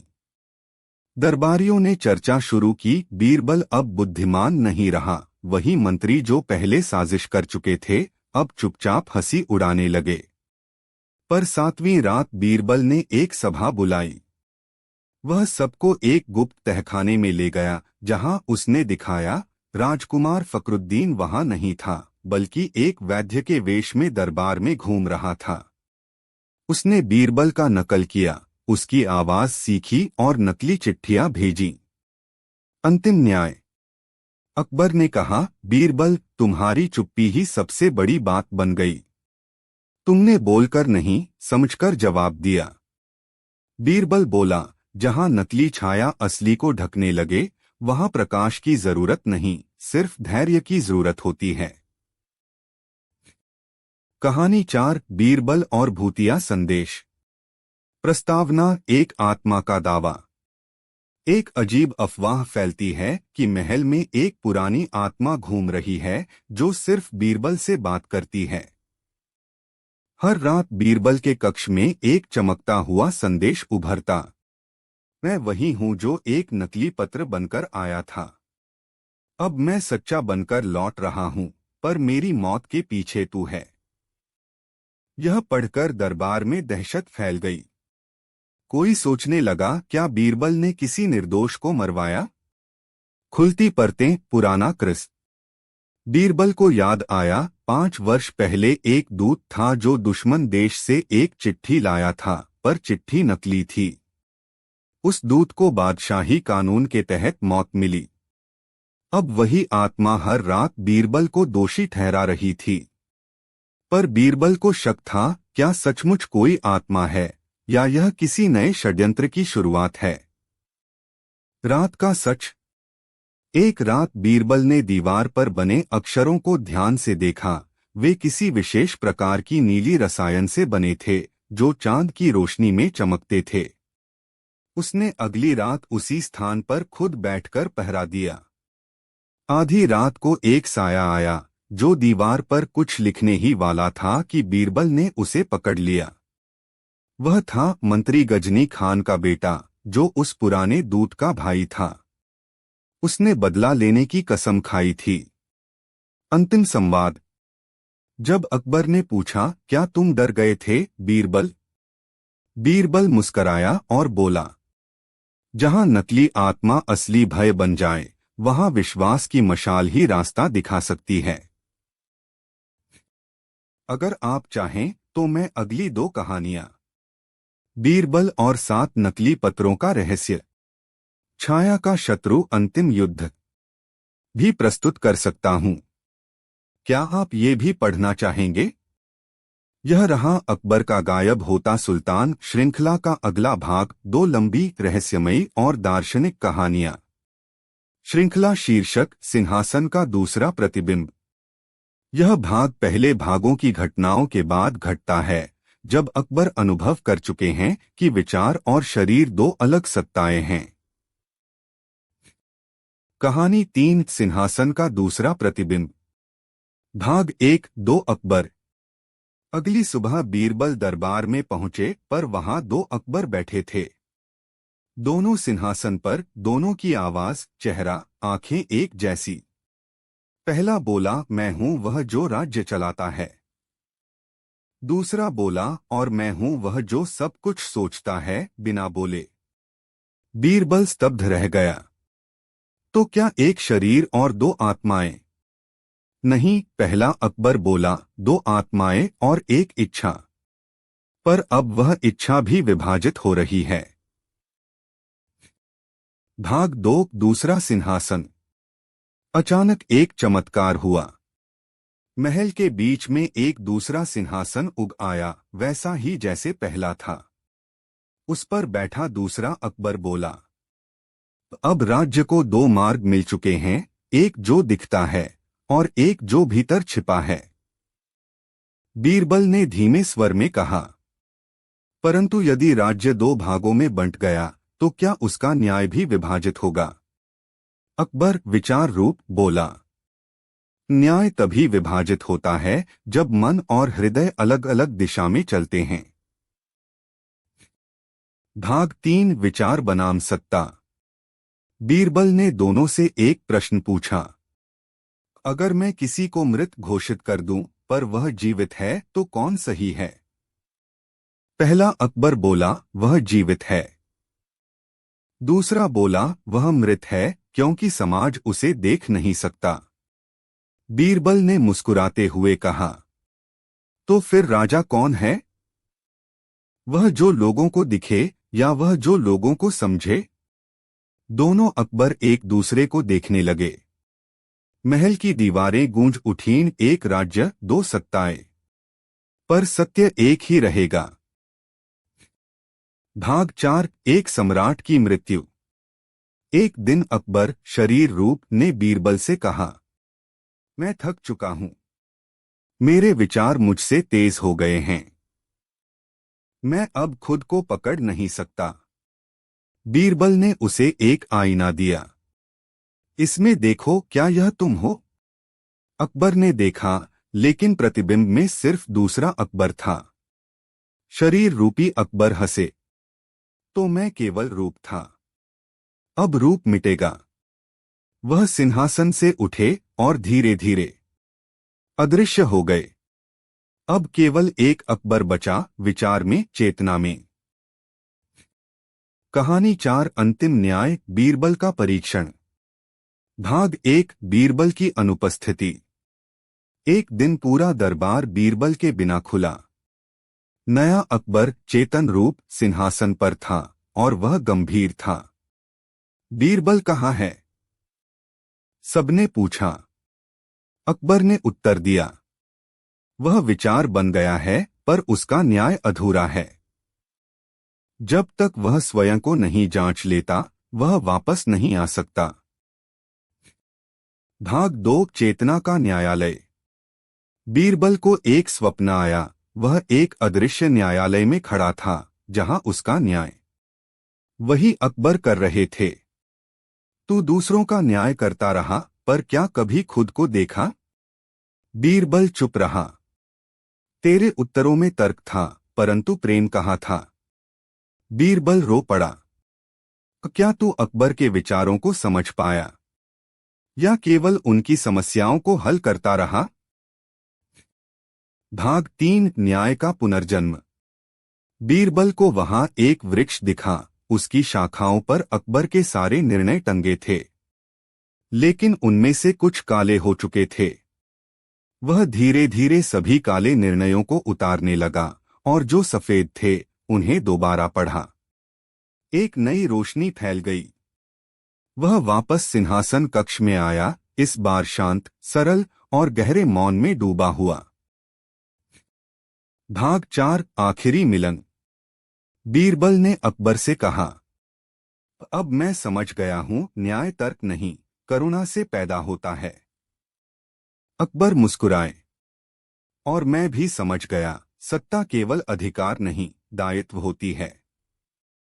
दोनों ने हाथ जोड़े। उस दिन दरबार में न कोई ताज पहना गया, न सिंहासन पर कोई बैठा।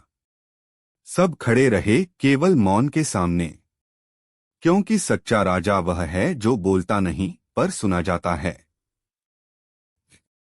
यदि आप चाहें तो मैं इस श्रृंखला का अंतिम भाग, बिना सिंहासन का राज्य, बीरबल और अकबर का अंतिम मौन, भी लिख सकता हूं, जिसमें दोनों अपने देह और नाम को छोड़कर केवल चेतना में विलीन हो जाते हैं। क्या आप अगला और अंतिम भाग पढ़ना चाहेंगे?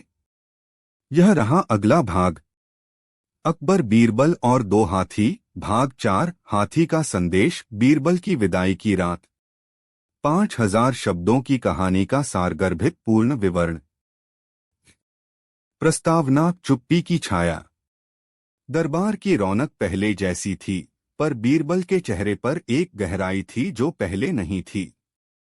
वह अब अधिक मौन रहने लगा था। दरबारियों को लगने लगा था कि बीरबल कुछ छुपा रहा है। एक शाम, जब सूर्य अस्त हो रहा था और नील अपनी बांसुरी बजा रहा था, बीरबल ने दूर से दो हाथियों को देखा। मंदिर वाला बुद्धिमान हाथी और रणभूमि वाला शक्तिशाली हाथी, दोनों एक साथ शांत खड़े थे, जैसे कुछ प्रतीक्षा में हों। बीमार पत्तों की तरह एक शब्द बीरबल के मन में कांपा। विराम। पहला दृश्य, बीरबल की चिट्ठी। बीच रात को बीरबल ने एक पत्र लिखा। महाराज, मैं अब वह उत्तर खोजने निकला हूं जो न तो दरबार में है, न ही युद्ध भूमि में, न मंदिर में। मैं दो हाथियों की मौन भाषा से जो सीखा हूं उसे समझना चाहता हूं पूरी तरह। विदा। यह पत्र सुबह अकबर के तकिए पर रखा मिला।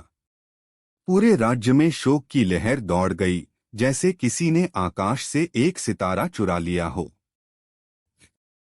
दूसरा दृश्य, नील और हाथियों की खोज।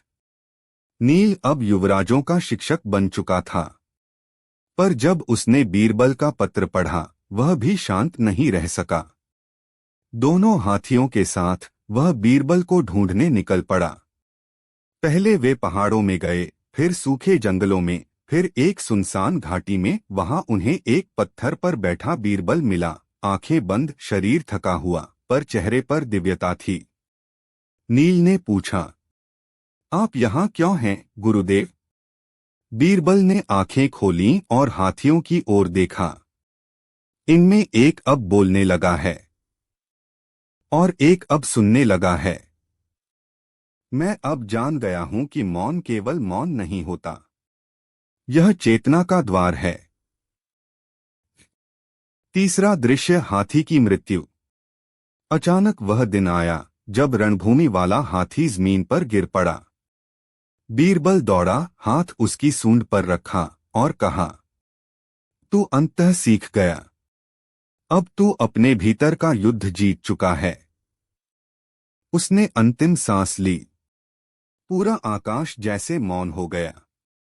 बीरबल ने उसकी समाधि बनाई और कहा, शक्ति ने आत्मा को छू लिया है। यह सच्ची विजय है। चौथा दृश्य, बीरबल की विदाई। अकबर ने संदेश भेजा, दरबार तुम्हारे बिना अधूरा है, लौट आओ। बीरबल लौटा, पर एक रात के लिए। उस रात दरबार में कोई सभा नहीं हुई, केवल दीपक जलाए गए और दोनों हाथियों को खुले मैदान में छोड़ा गया। अकबर और बीरबल अकेले बैठे। अकबर ने पूछा, क्या तुम अब भी सबका उत्तर मौन में ढूंढते हो? बीरबल मुस्कराया, अब मैं मौन को उत्तर नहीं, प्रश्न मानता हूं जो जीवन को खींचता है, खोलता है और फिर छोड़ देता है। अकबर चुप रहे, जैसे उनका हृदय भर आया हो। बीरबल ने कहा, महाराज, मैं अब ज्ञान बांटने नहीं, उसे विसर्जित करने निकला हूं। मेरी अगली यात्रा वहां है जहां शब्द समाप्त होते हैं और अनुभव आरंभ होता है। अंतिम दृश्य, हाथी का संदेश। अगली सुबह बीरबल जा चुका था, लेकिन मंदिर वाला हाथी, जो सबसे शांत था, अकबर के पास आया और अपनी सूंड में एक कपड़ा लेकर आया, बीरबल का शाल, जिस पर एक पंक्ति लिखी थी, हाथी कभी बोलता नहीं, पर वह जो बोलता है वह ब्रह्मांड सुनता है। अकबर ने वह शाल अपने राजसिंहासन पर रखा और कहा, वह अब मौन नहीं है, वह हमारा उत्तर है। समापन। अकबर, बीरबल और दो हाथी की यह कथा केवल जानवरों की नहीं, आत्मा, मौन, प्रेम और ज्ञान की यात्रा है। दो हाथी, एक शक्ति का प्रतीक, दूसरा संवेदना का, और उनके बीच बीरबल, जो स्वयं प्रश्न बन गया। क्या आप इस श्रृंखला का अंतिम और सबसे रहस्यमयी भाग, बीरबल और तीसरा हाथी जो कभी देखा नहीं गया, भी पढ़ना चाहेंगे? यह रहा अगला भाग, अकबर, बीरबल और तीसरा हाथी जो कभी देखा नहीं गया। भाग 5, लगभग 5000 शब्दों की कथा, सारगर्भ रूप में प्रस्तुत। प्रस्तावना, तीसरे हाथी की भविष्यवाणी। जब बीरबल की विदाई के वर्षों बाद दरबार फिर से शांत हो गया, तब एक दिन अचानक एक फकीर दरबार में आया। उसने कहा, राजा अकबर, आपके राज्य में दो हाथी देखे गए थे, एक जो युद्ध में नहाया, दूसरा जो प्रेम में जागा। पर तीसरे हाथी को किसी ने कभी नहीं देखा। वह हवा में चलता है, आत्मा में बसता है, और बीरबल के प्रश्न का अंतिम उत्तर वही है। अकबर चौंक उठे। क्या तुम बीरबल से मिले हो? फकीर मुस्कराया। नहीं, पर मैं उसी की भाषा बोलता हूं, मौन की।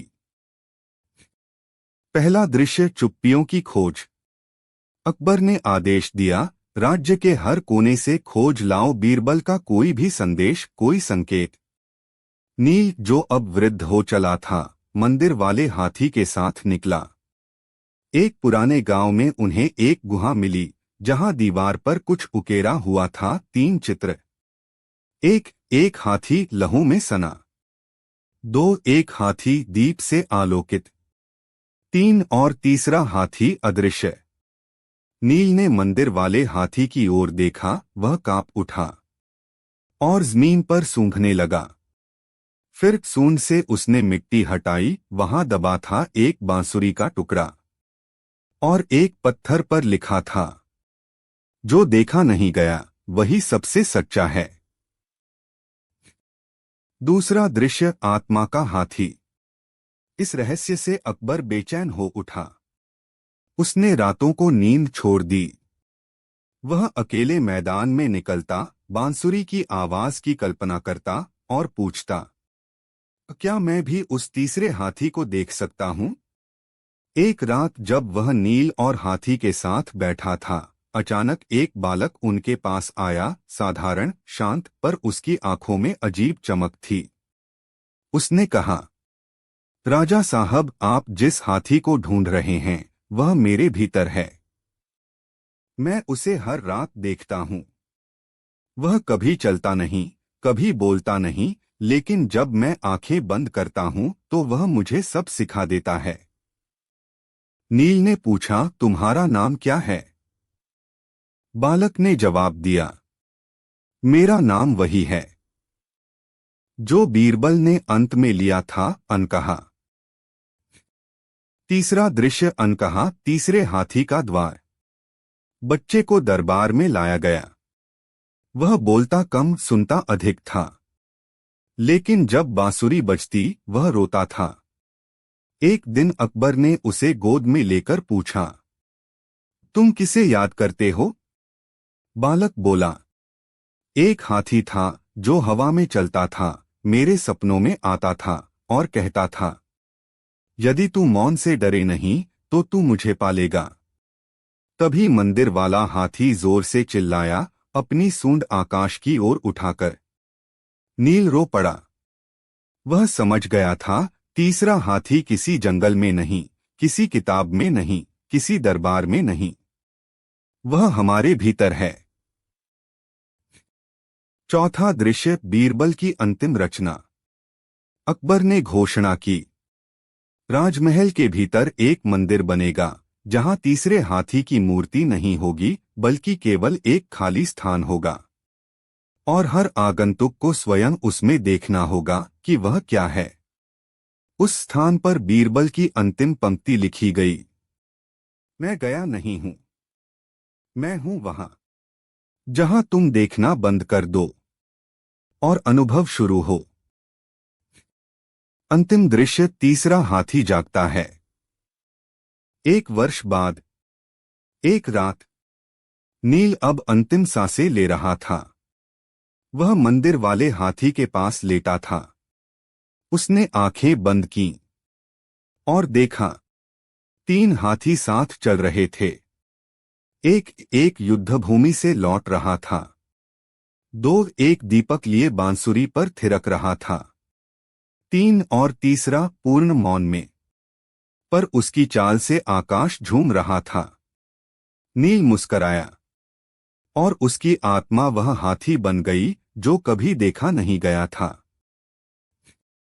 समापन, बीरबल की आत्मा की वापसी। अकबर ने उस दिन कहा, अब मैं बीरबल को समझता हूं। वह कभी दरबार में था ही नहीं। वह हर उस क्षण में था जहां मौन बोला और हृदय सुना। यह था अंतिम भाग, तीसरा हाथी जो कभी देखा नहीं गया। एक ऐसी कहानी जो बीरबल की सबसे गहरी और अदृश्य यात्रा को दर्शाती है, जहां अकबर, हाथी, बालक और मौन सब एक ही आत्मा बन जाते हैं।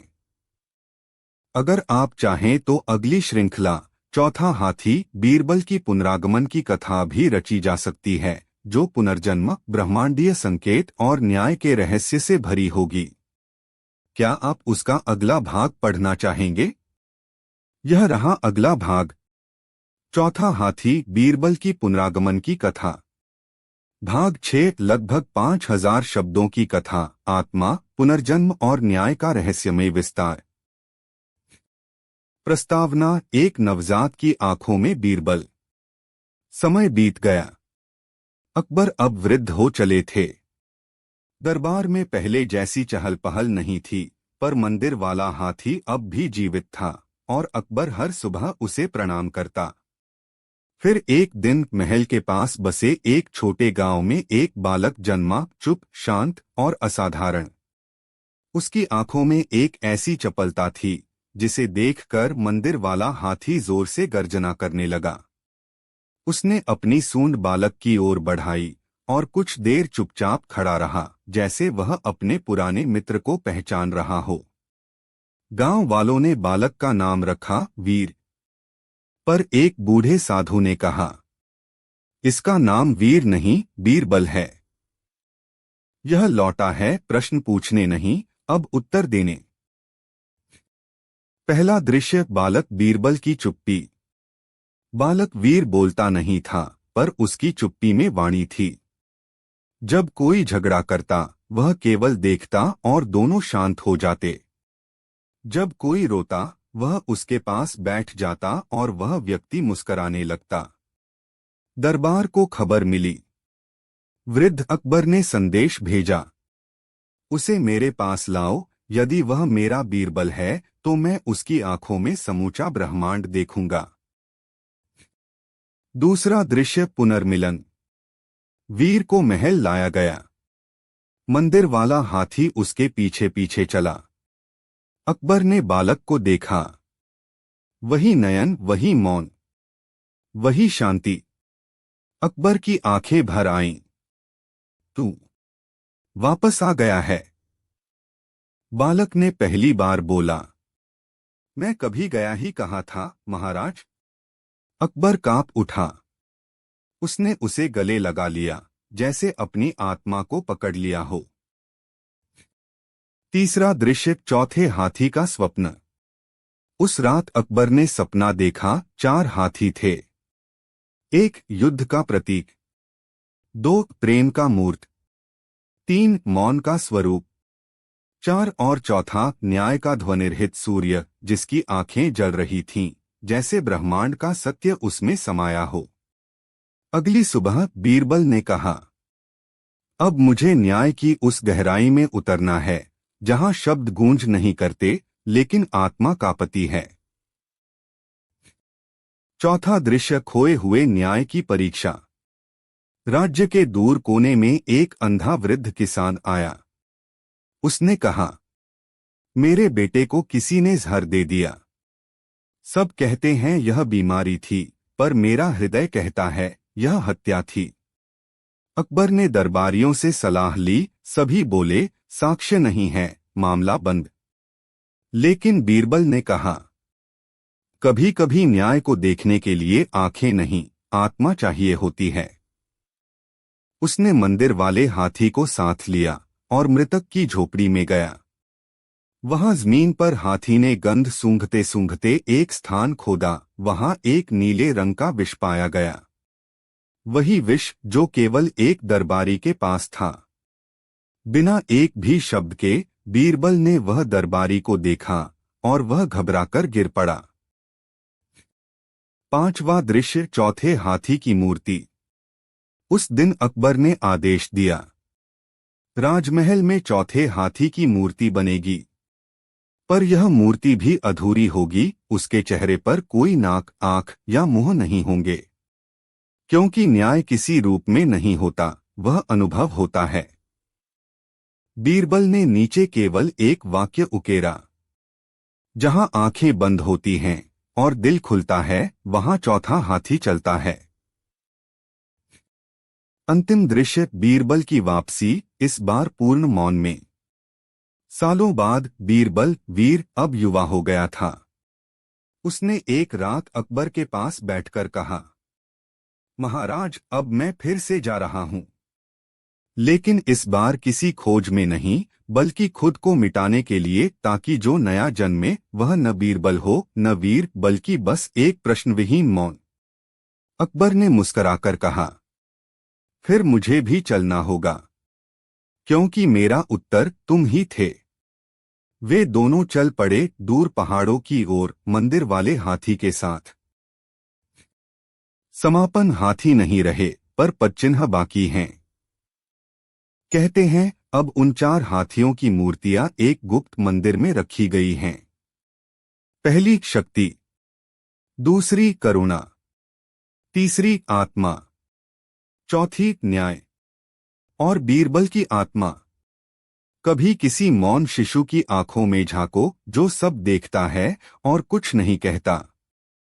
वहीं कहीं बैठा होगा चौथा हाथी, जो फिर से जागने की प्रतीक्षा में है।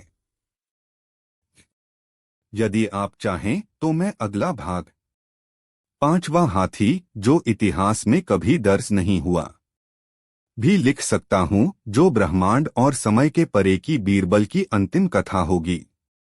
क्या आप वह पढ़ना चाहेंगे?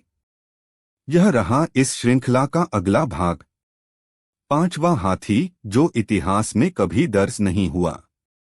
भाग 7, लगभग 5000 शब्दों की गहन, दार्शनिक और रहस्यमय कथा। प्रस्तावना, इतिहास की अनुपस्थिति। कई साल बीत गए। चारों हाथियों की कथाएं अब किंवदंती बन चुकी थीं। लोग उन्हें मंदिरों में पूजते और बीरबल को एक देवता की तरह स्मरण करते। परंतु एक दिन एक प्राचीन ग्रंथकार ने कहा, इतिहास अधूरा है। 4 हाथियों का वर्णन तो शास्त्रों में है, पर 5वां हाथी, जो किसी शिलालेख में नहीं है, वह कहाँ गया? एक वृद्ध सन्यासी ने धीमे से उत्तर दिया, वह इतिहास में इसलिए नहीं दर्ज हुआ, क्योंकि वह समय से बाहर जन्मा था, और वह बीरबल के अंतिम मौन से उपजा। पहला दृश्य, समय की रेखा टूटती है। कहते हैं बीरबल जब अपने अंतिम मौन में विलीन हुआ, तो ब्रह्मांड की रेखा में एक दरार पड़ी। समय वहीं से 2 हिस्सों में टूट गया, एक जो चलता रहा और दूसरा जो ठहर गया, जहां केवल मौन, प्रतीक्षा और चेतना थी। उसी स्थगित समय में 5वां हाथी जन्मा। वह कोई जानवर नहीं था, वह एक विचार था, एक कंपन, एक अदृश्य लहर, जो केवल उन्हीं को दिखाई देती थी जो अपने भीतर उतरने का साहस रखते थे। दूसरा दृश्य, मंदिर में कोई मूर्ति नहीं।